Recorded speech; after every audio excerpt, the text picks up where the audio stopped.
காஞ்சிபுரம் மாவட்ட ஆட்சியர் அலுவலக வளாகத்தில் கொத்தடிமை தொழிலாளர்கள் முறை ஒழிப்பு தின உறுதிமொழி மாவட்ட ஆட்சியர் கலைசெல்வி மோகன் தலைமையில் நடைபெற்றது.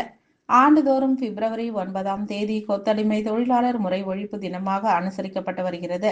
அந்த வகையில் காஞ்சிபுரம் மாவட்ட ஆட்சியர் அலுவலக வளாகத்தில் உள்ள கூட்டரங்கில் கொத்தடிமை தொழிலாளர் முறை ஒழிப்பு கையெழுத்து இயக்கம் தொடங்கப்பட்டது.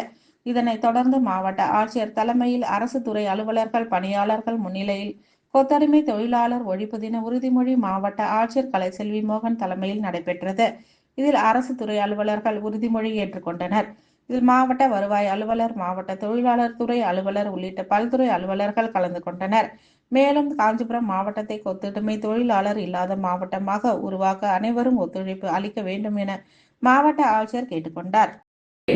கொத்தடிமை இருந்தாலும் அதனை அடையாளம் கண்டு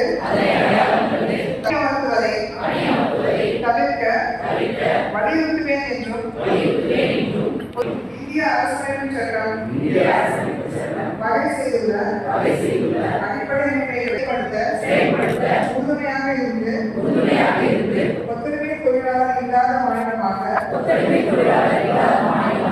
தமிழ்நாட்டை உருவாக்குவதற்கு சிறப்புடன் செயல்படுவேன் என்றும்